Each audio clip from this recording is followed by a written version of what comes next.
నమస్కారం ఘంటారావానికి స్వాగతం. ముందుగా ప్రధానాంశాలు. పులివెందుల వైకాపా నాయకుడు వైఎస్ కొండారెడ్డి అరెస్ట్. గుత్తేదారులను బెదిరించిన కేసులో పోలీసుల చర్యలు.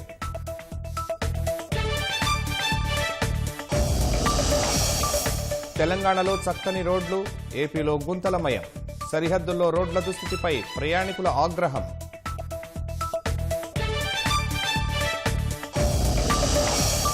నిర్బంధాలతో పోరాటాలను అడ్డుకోలేరన్న సిపిఐ రామకృష్ణ.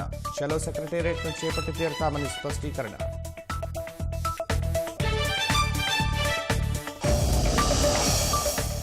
దావూద్ ఇబ్రహీం ముఠా వ్యవహారాలపై ఎన్ఐఏ ముమ్మర విచారణ.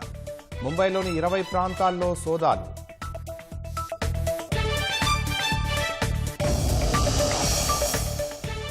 చర్చనీయాంశంగా మారిన ఎలన్ మస్క్ పోస్ట్. అనుమానాస్పద పరిస్థితుల్లో చనిపోతే అంటూ ట్వీట్.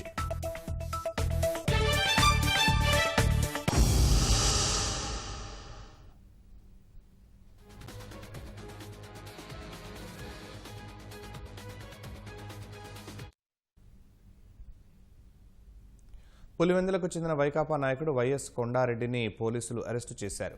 వైఎస్ కొండారెడ్డి చక్రాయపేట మండల వైకాపా ఇన్ఛార్జిగా ఉన్నారు. ఆయన అరెస్టుకు సంబంధించిన మరింత సమాచారం మా ప్రతినిధి మురళిని అడిగి తెలుసుకుందాం. మురళి, వైఎస్ కొండారెడ్డిని ఎందుకు అరెస్టు చేశారు, వివరాలేంటి? శర్మ, వైఎస్ఆర్ జిల్లా వైఎస్ కుటుంబ సభ్యులకు దగ్గరగా ఉన్న వైఎస్ జగన్ సమీప బంధువు, పులివెందుల నియోజకవర్గంలోని చక్రాయపేట వైకాపా మండల ఇన్ఛార్జిగా ఉన్న వైఎస్ కొండారెడ్డిని కొద్దిసేపటి క్రితమే కడప జిల్లా పోలీసులు అరెస్ట్ చేశారు. అయితే పులివెందుల రాయచోటి మార్గంలో జాతీయ రహదారికి సంబంధించి ఎస్ఆర్కే కన్స్ట్రక్షన్స్ గత కొద్ది కాలంగా పనులు చేస్తున్నారు. దాదాపు 350 కోట్ల రూపాయలకు సంబంధించినటువంటి పనులు ఆ ప్రాంతంలో జరుగుతున్నాయి. అయితే ఆ కాంట్రాక్టు పనులు చేసే విషయంలో ఆ చక్రాయపేట మండలంలో పనులు జరుగుతున్న నేపథ్యంలో ఆ మండలానికి ఇన్ఛార్జిగా ఉన్నటువంటి వైకాపా నాయకుడు కొండారెడ్డి, వైఎస్ కొండారెడ్డి ఆ కాంట్రాక్టర్ని బెదిరించినట్లు ఆ గుత్తేదారులు కూడా చక్రాయపేట పోలీసులకు ఫిర్యాదు చేశారు. అయితే ఇతను దానికి సంబంధించి 5 కోట్లకు పైగానే డబ్బు కావాలని కూడా కాంట్రాక్టర్ని బెదిరించడం, వాళ్ళని తరచూ కూడా వేధించడం, వారితో గొడవ పడడం కూడా చేస్తూ ఉన్నట్లు మనకు సమాచారం అందుతుంది. అయితే దీనికి సంబంధించి ఈ వ్యవహారం పై స్థాయిలో వెళ్లడం, అదేవిధంగా ప్రభుత్వం దృష్టికి కూడా వెళ్లడంతో ముఖ్యమంత్రి జగన్మోహన్ రెడ్డి స్వయంగా దీనిపైన తీవ్రంగా ఆగ్రహం వ్యక్తం చేసినట్లు సమాచారం అందుతుంది. దీనికి ప్రధానంగా ఎస్ఆర్కే కన్స్ట్రక్షన్ సంబంధించి ఈ గుత్తేదారు సంస్థ కర్ణాటకకు చెందినటువంటి ఒక మంత్రికి సంబంధించినటువంటి ఈ కాంట్రాక్ట్ కావడంతో ఆ బీజేపీకి సంబంధించినటువంటి ఈ గుత్తేదారు కావడంతో వారు నేరుగా ముఖ్యమంత్రి జగన్మోహన్ రెడ్డికి కొండారెడ్డి వ్యవహారాన్ని తీసుకెళ్లడంతో ఆయన తీవ్ర ఆగ్రహం చేసి ముందుగా వెంటనే అతన్ని అదుపులోకి తీసుకొని తగిన బుద్ధి చెప్పాలి, వెంటనే అరెస్ట్ చేయాలని కూడా జిల్లా పోలీసులకు, అదేవిధంగా డీజీపీ కూడా ముఖ్యమంత్రి జగన్మోహన్ రెడ్డి స్వయంగా ఆదేశాలు జారీ చేయడంతో ఆయన వైఎస్ జగన్ సంబంధించిన బంధువుని కూడా నిన్న సాయంత్రమే అతన్ని అదుపులోకి తీసుకున్నారు కడప జిల్లాకు సంబంధించిన పోలీసులు. ఇవాళ ఉదయం అతన్ని అరెస్ట్ చేసి పులివెందుల కోర్టులో హాజరుపరిచినట్టు కొద్దిసేపటి క్రితమే కడప ఎస్పీ అన్బరాజన్ మీడియాకు వెల్లడించారు. శర్మ, ధన్యవాదాలు మురళి.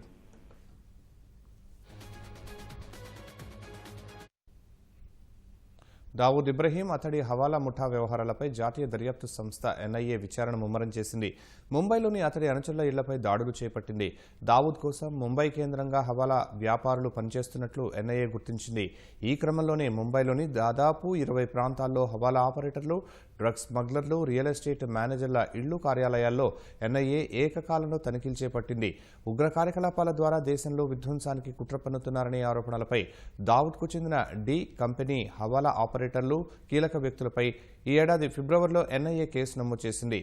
ఇందులో భాగంగానే దావూద్ అనుచరుల ఇళ్లలో సోదాలు జరిపినట్లు అధికార వర్గాలు వెల్లడించాయి. మహారాష్ట్ర మంత్రి నవాబ్ మాలిక్కు డి కంపెనీతో ఉన్న సంబంధాలు, దావూద్ కుటుంబ సభ్యులతో మాలిక్కు పరిచయాలు ఉన్నాయన్న ఆరోపణలపై ఎన్ఐఏ విచారణ జరుపుతోంది. అవినీతి, అరాచకాల కంపు కొట్టే వైకాపా పక్కన నిలబడేందుకు ఏ రాజకీయ పార్టీ కూడా ఇష్టపడబోదని తెదేపా పొలిట్ బ్యూరో సభ్యులు సోమిరెడ్డి చంద్రమోహన్ రెడ్డి ధ్వజమెత్తారు. వైకాపా ఎవరితోనూ పొత్తు పెట్టుకోకపోవడం కాదు, ఆ పార్టీతో చేయి కలపడానికి ఎవరూ సిద్ధంగా లేరని స్పష్టం చేశారు. గోదాట్లో కొట్టుకుపోతున్న గ్రామసింహం తోక ఎవ్వరూ పట్టుకోరనే నిజాన్ని కప్పిపెట్టి సింహంలాగా ఒంటరిగా వస్తామని గొప్పలు చెప్పుకోవడం చూసి జనం నవ్విపోతారని ట్వీట్లో ఎద్దేవా చేశారు. ధరల మూతపై నిరసనలు చేపడితే అడ్డుకోవడం దుర్మార్గమని సిపిఐ రాష్ట్ర కార్యదర్శి రామకృష్ణ మండిపడ్డారు. రాష్ట్రంలో జగన్ రెడ్డి సొంత రాజ్యాంగం అమలు చేస్తూ నిరసనలపై ఉక్కుపాదం మోపడం దారుణమన్నారు. అంబేద్కర్ రాజ్యాంగం అమలు చేయాలంటూ పార్టీ నేతలతో కలిసి అనంతపురంలో రామకృష్ణ అర్ధనగ్న ప్రదర్శన నిర్వహించారు. ఎంతమంది పోలీసులను పెట్టినా ఖచ్చితంగా చలో సెక్రటేరియట్ నిర్వహించి తీరుతామని స్పష్టం చేశారు.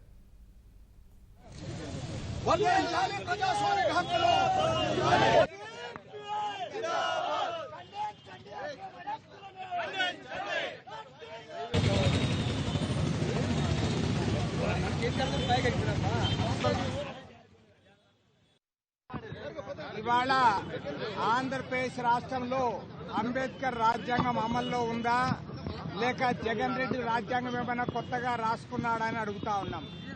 ఎందుకంటే జగన్మోహన్ రెడ్డి గారు అసెంబ్లీ సమావేశాలు జరిగేటప్పుడు ప్రతిపక్ష రాజకీయ పార్టీలు, ప్రజా సంఘాలు, విద్యార్థి యువజన సంఘాలు, ఉద్యోగ ఉపాధ్యాయ సంఘాలు, చివరికి వ్యవసాయ కార్మిక సంఘాల వాళ్ళని కూడా ఆయన విజయవాడకు రానివ్వడం లేదు.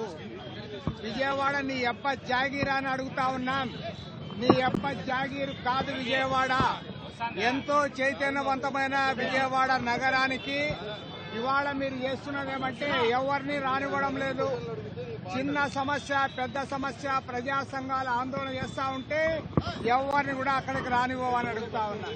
పెరిగిన ధరలు తగ్గించాలి, పెంచిన ఛార్జీలు తగ్గించాలి, పన్నుల భారాన్ని తగ్గించాలని ఏదైతే మేము ధర్నా కార్యక్రమం చేపట్టామో పోలీసుల అనుమతి కూడా కోరాము.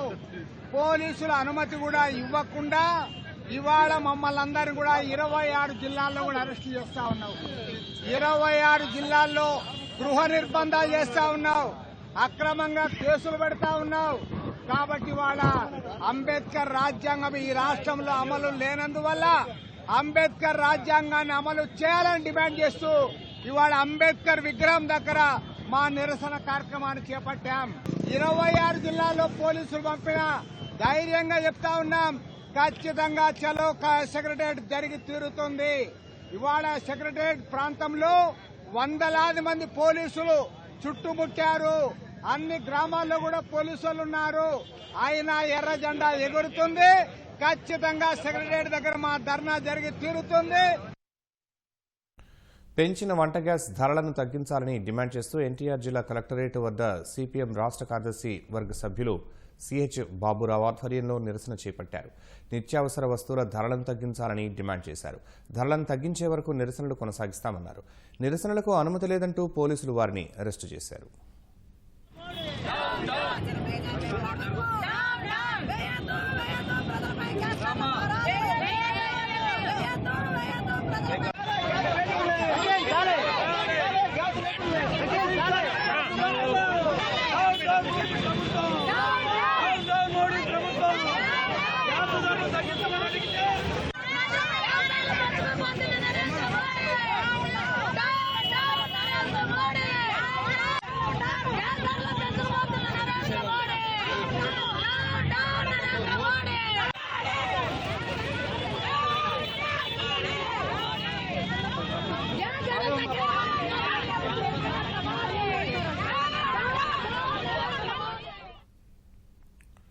ఆగ్నేయ బంగాళాఖాతంలో అసని తుపాను కొనసాగుతోంది. ఇది తీవ్ర తుపానుగా మారి ఈ నెల 10వ తేదీ నాటికి క్రమంగా ఉత్తర కోస్తాంధ్ర, ఒడిశా తీరానికి దగ్గరగా వస్తుందని వాతావరణ శాఖ అంచనా వేస్తోంది. అనంతరం ఇది దిశ మార్చుకుని ఉత్తర ఈశాన్యం వైపు కదులుతూ వాయు బంగాళాఖాతంలో ఒడిశా తీరానికి చేరే అవకాశం ఉండవచ్చని వాతావరణ నిపుణులు భావిస్తున్నారు. ఉత్తర కోస్తాపై దీని ప్రభావం తీవ్రంగా ఉండొచ్చని హెచ్చరిస్తున్నారు. ప్రజలు అప్రమత్తంగా ఉండాలని సూచించారు. సాధారణంగా మే నెలలో తుపాను తీరానికి దగ్గరగా వచ్చినప్పటికీ తీరం దాటడం అరుదు. ఇవి నేరుగా తీరం వైపు వచ్చి దిశ మార్చుకుని వెళ్లిపోతూ ఉంటాయని నిపుణులు చెబుతున్నారు. ఆదివారం నాటికి విశాఖకు ఆగ్నేయంగా 800 కిలోమీటర్ల దూరంలో తుపాను కేంద్రీకృతమైంది. తుపాను ప్రభావంతో 10-11 తేదీల్లో ఉత్తర కోస్తాంధ్రలోని పలుచోట్ల ఉరుములు మెరుపులతో కూడిన ఓ మోస్తరు వర్షాలు కురవనున్నాయి. దక్షిణ కోస్తాంధ్రలో 1-2 చోట్ల వర్షాలు ఉంటాయి. విశాఖ తుపాను హెచ్చరికల కేంద్రం విజయనగరం, శ్రీకాకుళం, పార్వతీపురం, మన్యం, అనకాపల్లి, విశాఖ జిల్లాలకు తుపాను హెచ్చరికలు పంపింది. ఈ జిల్లాల్లోని కొన్ని చోట్ల భారీ వర్షాలు కురవచ్చని తెలిపింది. తుపాను వల్ల 9, 10, 11, 12 తేదీల్లో సముద్రం అలజడిగా ఉంటుందని పేర్కొంది.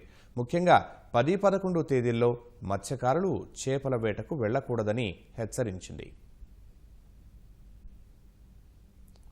అసని తుపాను ప్రభావంతో రాష్ట్రంలో పలుచోట్ల ఈదురుగాలు బీభత్సం సృష్టించాయి.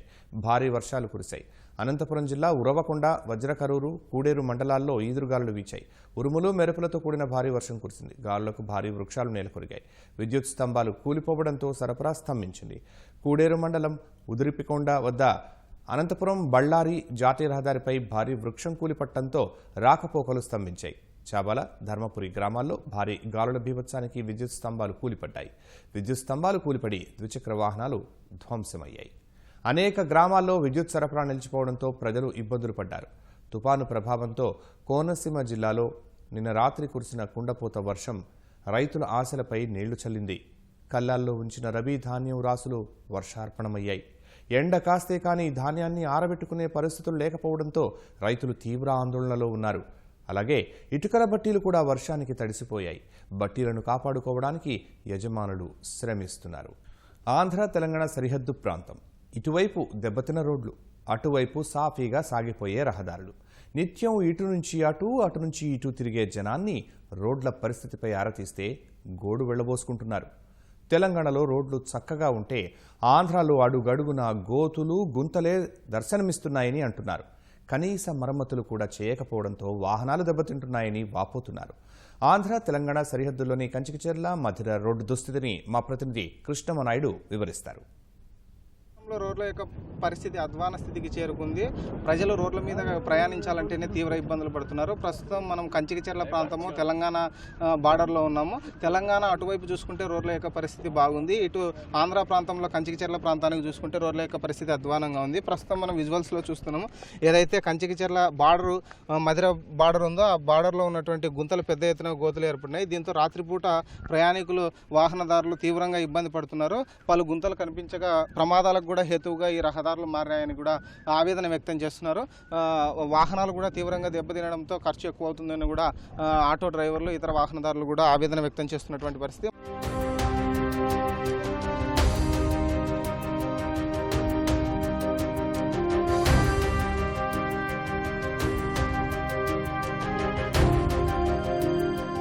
ఇక్కడ యొక్క రోడ్ల పరిస్థితి ఎట్లా ఉందంటారు? మరీ అధ్వానంగా ఉన్నాయండి. అధ్వానంగా ఉన్నాయి. మరీ రావాలన్నా పోవాలన్నా ఇబ్బంది అవుతున్నది. అదేవిధంగా రేత్రి రాలేకపోతున్నాం మేము. పోవాలన్నా తెలంగాణలో రోడ్లు బాగున్నాయి, ఇక్కడ అసలు బాగోలేదు. దీనివల్ల ఏమన్నా వాహనాలు ఏమైనా దెబ్బతింటున్నాయి?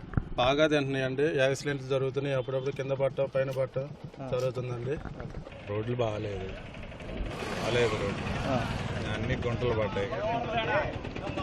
పిచ్చి మంది దాకా కింద పడుతున్నారు. ప్రమాదాలే కండి. డీజిల్ మైలేజ్ రాదు, పెట్రోల్ మైలేజ్ రాట్లా పడిపోతాం. ఉన్న రోడ్లు బయటలా కొన్ని ఏరియాల్లోనే ఏ రోడ్లు బయటలేదు. ఒక 3 కిలోమీటర్లు పోతే ప్రశాంతంగా వెళ్ళిపోతాం. తెలంగాణ రాష్ట్రంలో టీవీ కట్టుకొని మరి ప్రశాంతంగా వెళ్ళిపోతాం. అంత దరిద్రంగా, అంత వరస్ట్గా, ఎంత దరిద్ర పాలన ఎక్కడా చూడాలి మేము. ఒక 14 కిలోమీటర్లు మినిమం గంటన్నర జర్నీ పడుతుంది. అంత దారుణంగా ఉంది. కంచించారు నుంచి ఇక్కడికి వచ్చేసరికి లోడ్ వేసుకుని వచ్చేసరికి ఏ కట్ట ఇరిగిపోతా, ఏ కిందికి ఇరిగిపోతా, అంత భయంగా ఉంది.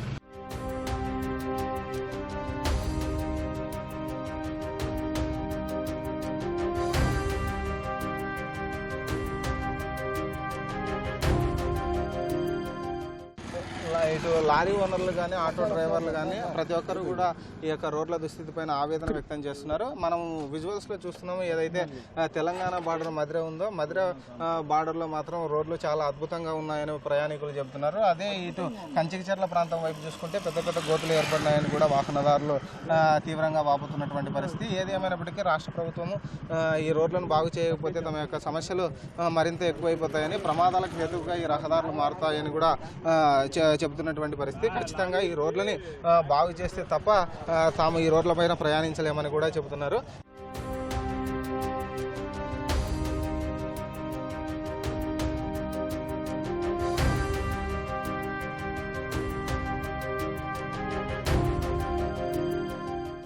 అతి దారుణంగా ఉంది. నేను డైలీ సర్వీస్ చేస్తాను. నేను డ్రైవర్. ఆంధ్ర రోడ్లు అసలు బాగాలేదు, తెలంగాణ రోడ్లు బాగాలేదు. ఇక్కడ నుంచి కంచికచెర్లలాగా అంతే ఉంటుంది. మొత్తం కలిసి 5 నెలలు అట్లా బండి చుట్టూ పడిపోవడానికి. 5 నెలలు కూడా కాలి బండి. రోడ్ల వల్ల ఎవరు ఎక్కట్లేదు ఆటో. మరీ దారుణంగా ఉన్నాయి. బళ్ళు మామూలుగా కావట్లేదు. అట్లా ఇక్కడ పెద్దాపురం నుంచి దాదాపు కంచికచెర్ల దాకా అసలు ఒకటే దాంట్లో. ఇక్కడ గుండలేదనే చెప్పడానికి లేదు. ప్రయాణికులు బాగా ఇబ్బంది పడుతున్నారు. ప్లస్ రోడ్ల వల్ల ఆటోలు కూడా ఎక్కట్లేదు, మా ఆదాయం కూడా ఏమీ లేదు.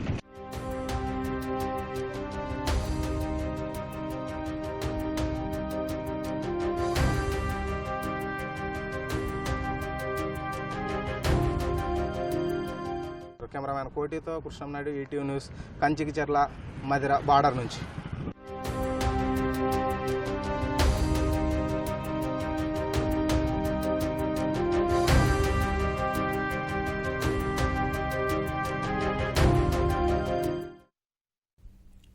నెల్లూరు వంతెన సంగం బ్యారేజీ పనులు 2 నెలల్లో పూర్తవుతాయని జలవనరుల శాఖ మంత్రి అంబటి రాంబాబు తెలిపారు. నెల్లూరు జిల్లాలో పర్యటిస్తున్న ఆయన మంత్రి కాకాని గోవర్ధన్ రెడ్డితో కలిసి పనులను పరిశీలించారు. పనుల పురోగతిపై మధ్యాహ్నం 3 గంటలకు సమీక్ష నిర్వహించనున్నారు. సంగం అదేవిధంగా నెల్లూరు బ్యారేజీలు రెండింటినీ కూడా ప్రాక్టికల్గా పరిశీలించాలని ఈరోజు ప్రత్యేకంగా రావడం జరిగింది. ఆల్మోస్ట్ ఆల్ అన్ని వర్క్స్ అయిపోయాయి. 90%, ఒక 10% వర్క్స్ ఉన్నాయి. అవి కూడా వేగవంతంగా చేయబోతున్నారు. ఈ రెండు కూడా పెన్నా డెల్టా మోడరైజేషన్కి చాలా ముఖ్యమైనవి. ఈ రెండు పూర్తయితే పెన్నా డెల్టాలో ఉన్నటువంటి రైతాంగానికి, ఆయకట్టుకి కూడా పుష్కలంగా నీరు అందేటటువంటి అవకాశం ఉంటుంది. అంతేకాకుండా అధికారులు చెప్పిన దాని ప్రకారం నాకు అర్థమవుతున్నది ఏమిటంటే, వరదలు వచ్చినప్పుడు, ఎక్కువగా భారీగా వరదలు వచ్చినప్పుడు నెల్లూరు కొంత మునిగిపోయేటటువంటి పరిస్థితి కూడా ఉండేది గతంలో. దాన్ని కూడా నివారించడానికి ఈ బ్యారేజ్ కూడా ఉపయోగపడేటువంటి. పెన్నా డెల్టా మోడర్నైజేషన్లో ప్రధానమైనటువంటి సంఘం నెల్లూరు బ్యారేజీలను పూర్తి చేసి ఈరోజు దాన్ని జాతికి అంకితం చేయాలనేటువంటి, రైతాంగానికి అంకితం చేయాలనేటువంటి ఆలోచనతో పనిచేస్తున్నారు. దాదాపుగా బ్యారేజీలు తుది దశకి చేరుకున్నాయి. గేట్లు బిగించడం ఇవన్నీ స్కిల్డ్ వర్క్ కాబట్టి కాస్త జాప్యం జరిగేటువంటి పరిస్థితి ఏర్పడింది. కాబట్టి అయినా సరే వీటన్నిటికి సంబంధించి కోవిడ్ నేపథ్యంలో కూడా లేబర్ దొరక్క కాస్త ఇబ్బంది పడ్డా, పనుల్లో కాస్త జాప్యం కలిగినా ఈరోజు దాదాపుగా పనులన్నీ పూర్తి కావటువంటి పరిస్థితికి వచ్చాయి. చాలా కాలం తర్వాత సుప్రీంకోర్టులో న్యాయమూర్తుల సంఖ్య పూర్తి స్థాయికి చేరింది. తాజాగా సుప్రీంకోర్టుకు న్యాయమూర్తులుగా నియమితులైన గౌహటి హైకోర్టు ప్రధాన న్యాయమూర్తి జస్టిస్ సుధాంశు ధులియా, గుజరాత్ హైకోర్టు న్యాయమూర్తి జస్టిస్ జంషెడ్ బి పర్దివాలాలు సుప్రీంకోర్టు న్యాయమూర్తులుగా ఇవాళ బాధ్యతలు స్వీకరించారు. ఈ ఇద్దరి చేరికతో సుప్రీంకోర్టులో న్యాయమూర్తుల సంఖ్య 34కు చేరింది. సుప్రీంకోర్టు ప్రధాన న్యాయమూర్తిగా జస్టిస్ ఎన్వి రమణ బాధ్యతలు స్వీకరించినప్పటి నుంచి ఇప్పటి వరకు సుప్రీంకోర్టు సహా దేశంలోని వేర్వేరు హైకోర్టుల్లో ఖాళీల భర్తీకి అత్యంత ప్రాధాన్యమిచ్చారు.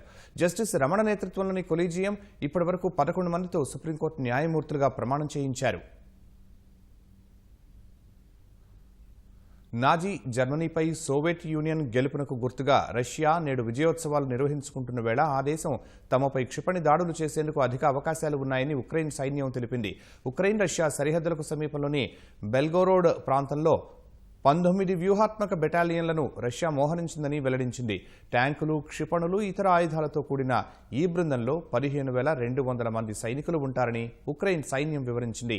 రష్యా నియంత్రణలో ఉన్న ప్రాంతంలో ఆ దేశ సైన్యం ఎలాంటి సరైన కారణాలు లేకుండా పౌరుల నుంచి వ్యక్తిగత పత్రాలను స్వాధీనం చేసుకుంటోందని ఉక్రెయిన్ సైన్యం ఆరోపించింది. విజయోత్సవాల్లో పాల్గొనేలా ప్రజలను ఒత్తిడి చేసేందుకే రష్యా ఈ చర్యలకు దిగిందని తెలిపింది. స్నేహితుడి సహాయంతో సెల్ ఫోన్లో మాల్వేర్ను చొప్పించాడు. యాప్ ఆధారంగా ఏ సమయంలో ఎక్కడున్నాడో తెలుసుకున్నాడు. రోజుల తరబడి వెంటాడాడు. రంజాన్ మాసమని వాయిదా వేశాడు. పండుగ మరుసటి రోజే పక్కా పథకం రచించి నడి రోడ్డుపై నరికేశాడు. సరూర్ నగర్ హత్య కేసులో నిందితుడు పక్కడ్బందీ ప్లాన్తో హత్యకు పాల్పడినట్లు పోలీసులు రిమాండ్ రిపోర్టులో వెల్లడించారు. హత్యకు దారితీసిన పరిస్థితులు, నిందితుల పథక రచన వివరాలను వెల్లడించారు. హైదరాబాద్ సరూర్ నగర్లో ఈ నెల 4న జరిగిన హత్యకు సంబంధించిన దర్యాప్తులో విస్తుపోయే వాస్తవాలు బయటపడ్డాయి. రిమాండ్ రిపోర్టులో పూర్తి వివరాలు పొందుపరిచారు. నాగరాజు హత్య కేసులో ప్రధాన నిందితుడు మోబిన్ అహ్మద్ ఇంటికి పెద్ద కుమారుడు కాగా 2 ఏళ్ల క్రితం తండ్రి మరణించడంతో కుటుంబ బాధ్యత మోబిన్పై పడింది. తల్లి, 3 చెల్లెళ్లు, తమ్ముణ్ణి పోషించేందుకు పండ్లు విక్రయించేవాడు. గతేడాది 2వ సోదరిని లింగంపల్లికి చెందిన మసూద్ అహ్మద్ కు ఇచ్చి వివాహం జరిపించాడు. ఈ క్రమంలో 3వ సోదరి అస్రెన్ సుల్తానాకు భార్య మరణించి 2 పిల్లలున్న వ్యక్తితో పెళ్లి చేసేందుకు సిద్ధమయ్యాడు. ఈ విషయంలో ఇంట్లో గొడవలు జరగ్గా అక్కడే ఉంటే పెళ్లి చేస్తారని భావించి జనవరి 30న అస్రీన్ ఇల్లు వదిలి తాను ప్రేమించిన నాగరాజు వద్దకు పారిపోయింది.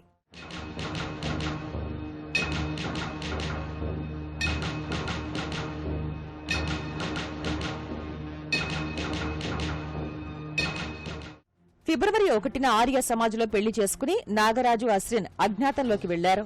అప్పటికే అస్రిన్ కుటుంబ సభ్యులు ఫిర్యాదివ్వడంతో పోలీసులు మిస్సింగ్ కేసు నమోదు చేసి ఫోన్ నంబర్ల ఆధారంగా వివరాలు సేకరించారు. అనంతరం బాలానగర్ పోలీస్ స్టేషన్ కు ఇరు కుటుంబాలను పోలీసులు పిలిపించి కౌన్సిలింగ్ ఇచ్చారు.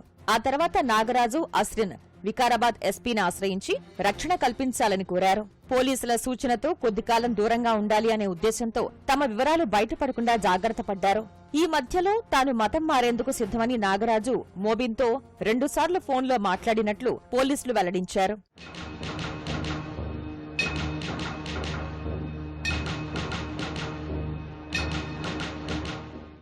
పెళ్లి తర్వాత అస్రిన్ లింగంపల్లిలోని సోదరితో తరచూ ఫోన్లో మాట్లాడుతూ ఉండేది.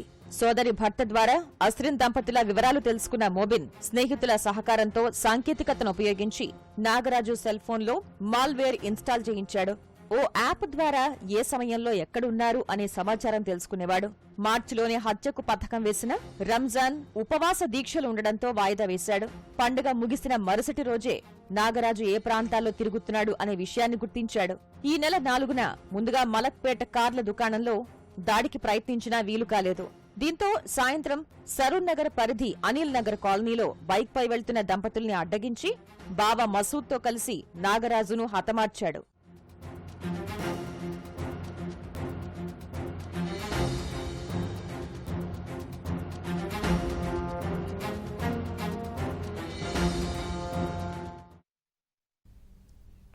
తెలంగాణలో ఇటీవల కురిసిన అకాల వర్షానికి యాదాద్రిలో దెబ్బతిన్న రోడ్లు, ప్రాంగణాల నిర్మాణాలపై పెద్ద ఎత్తున విమర్శలు రావడంతో మరమ్మతులపై అధికారులు దృష్టి కేంద్రీకరించారు. యుద్ధ ప్రాతిపదికన నష్ట నివారణ చర్యలు చేపట్టారు. ఆలయానికి ఉత్తర దిశలో ఉన్న పైవంతెన చెంత కుంగిపోయిన ప్రాంగణాన్ని బాగు చేశారు. భవిష్యత్తులో మళ్లీ ఇబ్బందులు రాకుండా ఉండేందుకు ఇరువైపులా ప్రత్యేక కాల్వల నిర్మాణం చేపట్టారు. బాలాలయంలో వినియోగించిన పాత ఇనుప హుండీలను భద్రపరచకుండా ఆరు బయట చెత్త కుప్పల్లో పడవేయడం స్థానికులు ఆగ్రహం వ్యక్తం చేస్తున్నారు.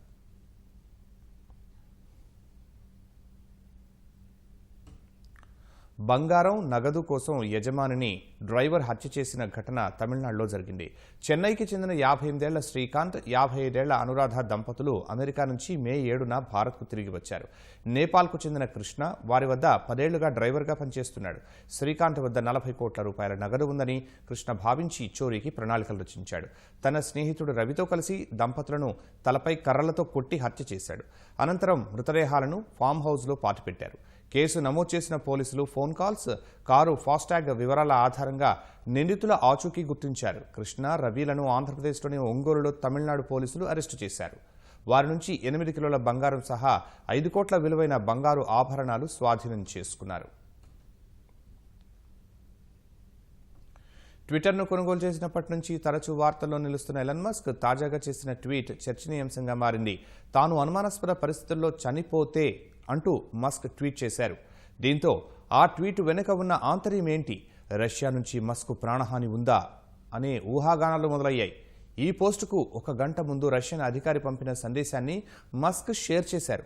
ఉక్రెయిన్లోకి ఫ్యాసిస్టు దళాలతో పాటు కమ్యూనికేషన్ సామగ్రిని పంపించడంలో మీ భాగస్వామ్యం ఉందని, దీనికి మీరు బాధ్యత వహించాల్సి ఉంటుందంటూ అందులో ఉంది.